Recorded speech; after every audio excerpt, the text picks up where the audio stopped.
বিসমিল্লাহিররহমানিররহিম। আসসালামু আলাইকুম। আমি বাইজিদ বুস্তামি আপনাদের মাইক্রোসফট ওয়ার্ড কাজ নিয়ে আপনাদের সামনে হাজির হলাম। কম্পিউটার শিখব এই কথাটি সর্বপ্রথম ধাপ যদি আপনি বলেন তাহলে মাইক্রোসফট ওয়ার্ড সবচেয়ে গুরুত্বপূর্ণ পার্ট।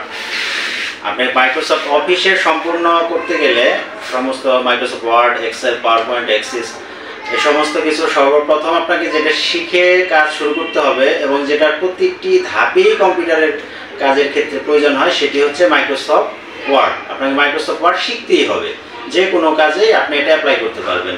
সুতরাং এই বিষয়ে আমি পরিপূর্ণ ক্লাস নিব, ভিডিওটি মনোযোগ সহকারে দেখবেন, আশা করি উপকৃত হবেন এবং এটি অতি সহজেই আমি ক্লাসটি নিব যাতে আপনারা সহজেই শিখতে পারেন এবং অতি কম সময়ে। তো ভিডিওটি বারবার যদি দেখেন আপনি খুব কম সময়ে খুব ভালো জ্ঞান অর্জন করবেন আশা করি ইনশাআল্লাহ। আসসালামু আলাইকুম।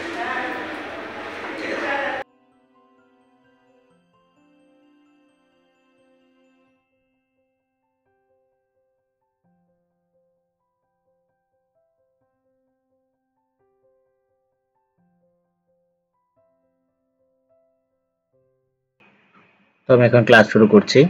তো আমি প্রথমে দেখাবো কিভাবে মাইক্রোসফট ওয়ার্ডের ডকুমেন্ট শুরু করা যায়। তো আমরা মাইক্রোসফট ওয়ার্ড প্রোগ্রামটা ওপেন করব। প্রথমে ওয়ার্ড লেখা আছে ডাব্লিউ চিহ্ন দিয়ে।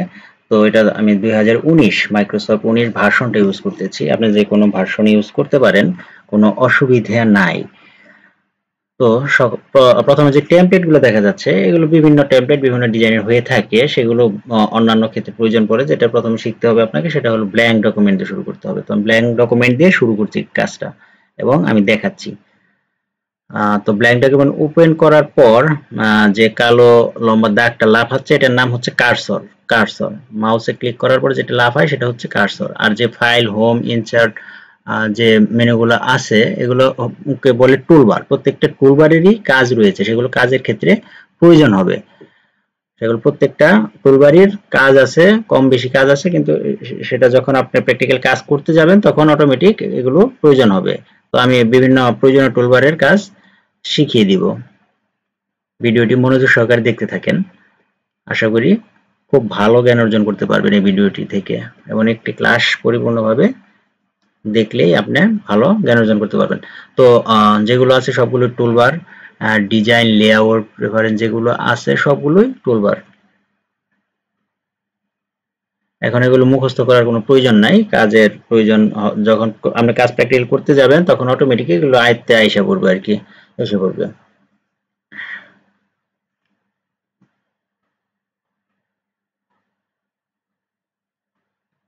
তো আমি একটা ডকুমেন্ট টেক্সট লিখছি, টেক্সটটা কিছু কাজ আমি দেখাবো। টেক্সট লেখার পরে লেখার ফন্ট আমরা ছোট বড় করব। তো কিভাবে ফন্ট ছোট বড় করতে হয় সেটা দেখেন, দেওয়া আছে এখানে, দেয়া আছে যে ফন্টের সাইজ কত। তো এখান থেকে আমরা যে সাইজটা সিলেক্ট করে দেব ওই সাইজের ফন্ট এখানে তৈরি হবে। স্ট্যান্ডার্ড সাইজ হইতেছে 12, মানে 12 সাইজ রাখবেন যে কোনো ডকুমেন্টের ক্ষেত্রে। 12 সর্বোচ্চ 13 এটাই স্ট্যান্ডার্ড সাইজ। তো আমরা বোঝানোর সুবিধার্থে একটু বড় করে দেখাচ্ছি। কপি করে পেস্ট করে দিলাম, copy, control C copy, control V paste. এছাড়াও এখানে হোমে বাটনে লেখা আছে দেখেন কপি পেস্ট। আর এটা হচ্ছে লাইন স্পেসিং। আমরা যে কোনো ডকুমেন্টের লাইন স্পেসিং, লেখার যে গ্যাপটা, দূরত্বটা, সেটা আমরা সিলেক্ট করতে পারি ওই টুলবারের মাধ্যমে। সেটা কার্সরে আমরা দেখতে পেলেন। এটা হচ্ছে কালার। তো আমরা কিভাবে কালার করব, কালার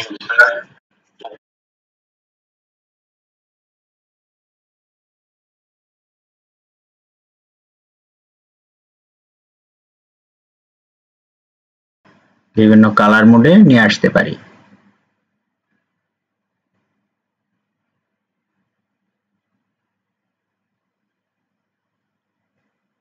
তো ফন্ট বড় করা এবং কালার করা এই দুইটা বিষয় আমি দেখালাম। এখন হলো তিনটা বারের কাজ দেখাচ্ছি। মিডল, সেন্টার, লাইট, রেড, রাইটে যাবে, লেফটে যাবে এবং মিডিলে থাকবে। এটা হলো লেখার পেজের আকৃতি অনুসারে এদিক সেদিক নেওয়া যায়। এগুলো হচ্ছে শ্যাডো, বিভিন্ন শ্যাডোর কাজ এভাবে দেয়াই আছে টুলবারের উপরে। এই অনুযায়ী আমরা শ্যাডো বা টেক্সটের বিভিন্ন রকম ডিজাইন করে নিতে পারি।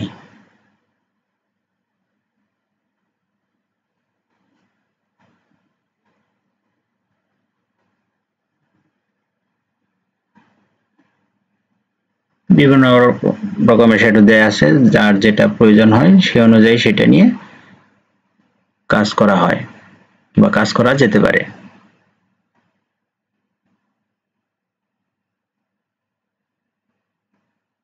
এগুলো প্র্যাকটিস করতে হবে, প্রতিদিন প্র্যাকটিস করলে এগুলো আয়ত্ত হয়ে যাবে, অত বেশি কঠিন কোনো কিছু না। তো আমরা একটা টেক্সট লিখছি, লেখার পরে এটা নিয়ে কিছু টুলবারের কাজ দেখাবো।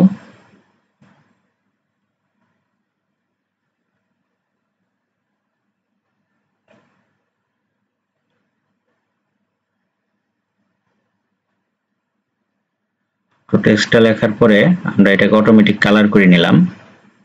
এখন এটা বোল্ড, বিতে চাপলে আমাদের কি হবে, কন্ট্রোল বি, অথবা ওখানে টুলবারে দেওয়া আছে বোল্ড করা যাবে, মানে লেখাটা বোল্ড হবে।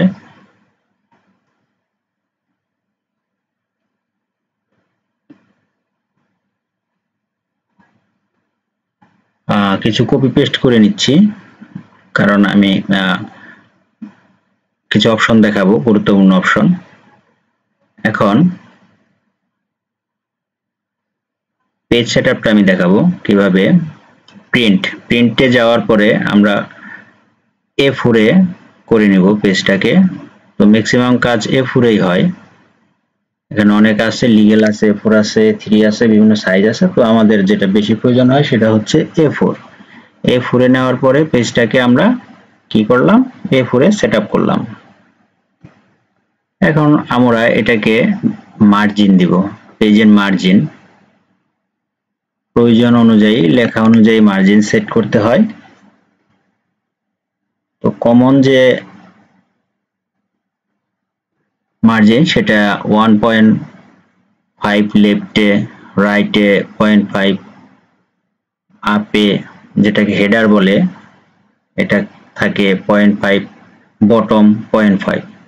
এটা হলো স্ট্যান্ডার্ড একটা মেজারমেন্ট। তো এটা নিজের ইচ্ছা মতো করা যায়, অসুবিধা নাই। প্রিন্টটা যাতে দেখতে ভালো হয় সেই অনুযায়ী করা যেতে পারে।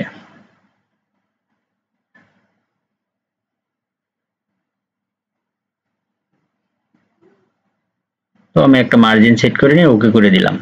এখন পেজটা একটা শেপে চলে আসছে, দেখতে ভালো লাগতেছে। যখন প্রিন্ট হবে এরকমই প্রিন্ট হবে। এটা প্রিভিউ কিন্তু অলরেডি শো করতেছে।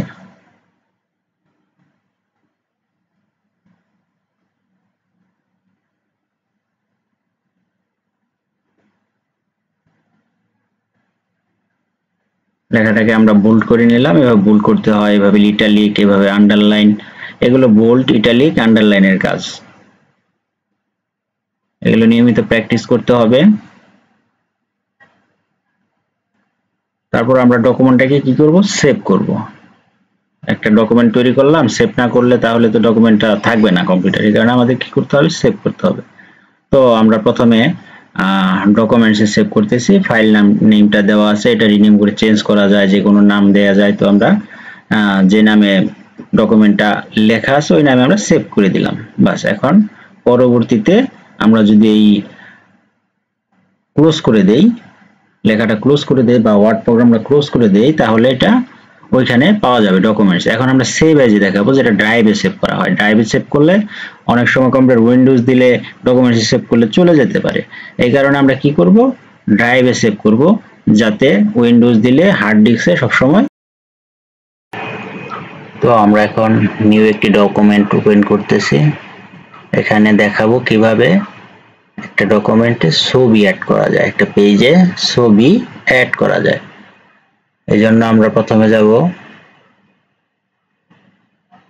ইনসার্ট মেনুতে, ছবি অ্যাড করার জন্য। অনেক সময় কাজের ক্ষেত্রে ছবি অ্যাড করার প্রয়োজন আছে। ইনসার্ট,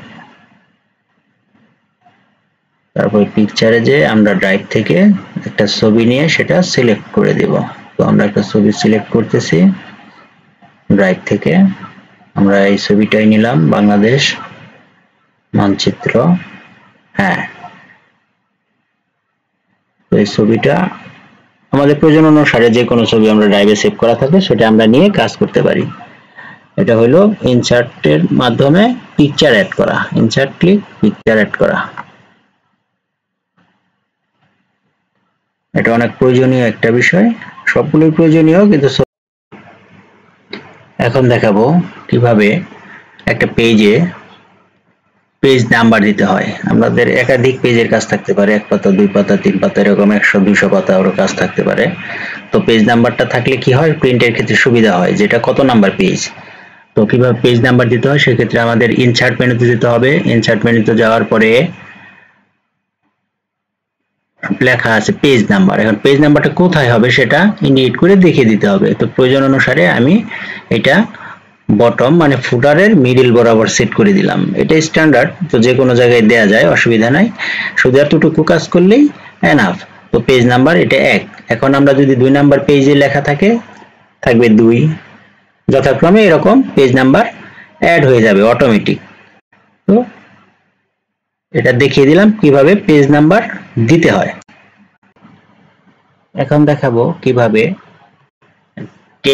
টেবিলের কাজ বা ছক যাই বলি আমরা, তো কিভাবে একটা ইনসার্টের মাধ্যমে টেবিলের কাজ কিভাবে করতে হয়। আমাদের অনেক ছকের প্রয়োজন পড়তে পারে, বিভিন্ন প্রকারের ছক প্রয়োজন পড়তে পারে। তো আমরা ইনসার্ট ড্র টেবিল দিয়ে এইভাবে ড্র করে নিতে পারি, এভাবে ড্র করে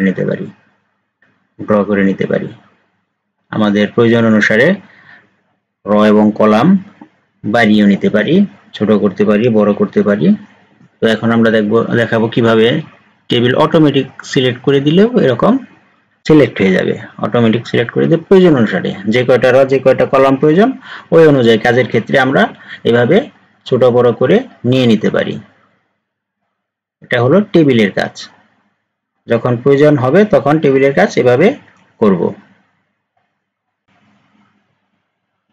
এবার আমরা দেখব কিভাবে একটা পেজ বর্ডার দিতে হয়। পেজ বর্ডারের ক্ষেত্রে যেখান থেকে পেজ বর্ডারের অপশনটা সিলেক্ট করলাম, এখানে যাব, এটা পেজ বর্ডারের অপশন।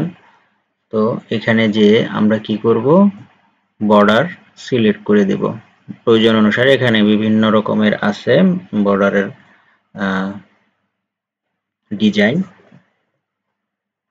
মোটা চিকন ছোট বড় অনেক রকমের ডিজাইন আছে। এটা আমাদের প্রয়োজন অনুসারে যেটা প্রয়োজন সেই অনুযায়ী আমরা দিয়ে দিলে এরকম পুরোটা পেজ বর্ডার চলে আসবে। এখন আমরা দেখাবো কিভাবে একটা ডকুমেন্ট প্রিন্ট করতে হয়। আমরা লেখার পরে একটা ডকুমেন্ট যখন প্রিন্ট করব সেক্ষেত্রে কিভাবে প্রিন্ট করতে হয়, সেজন্য আমরা টেক্সট লেখাটা যাব এবং প্রিন্ট অপশনে ক্লিক করব। প্রিন্ট অপশনে ক্লিক করার পরে কাস্টমাইজ প্রিন্টে যে আমাদের পেজ কয় নাম্বার পেজটা আমরা সিলেক্ট করব। যেমন একটা পেজ প্রিন্ট দেবো, সেক্ষেত্রে আমাদের 1-1 মানে 1 থেকে 1 সিলেক্ট করে প্রিন্ট দিলেই হয়ে যাবে। যদি আমরা 2 নাম্বার পেজ প্রিন্ট দেই, 2 থেকে 2, 3 নাম্বার পেজ প্রিন্ট দেই, 3 থেকে 3, এইভাবে যথাক্রমে হবে।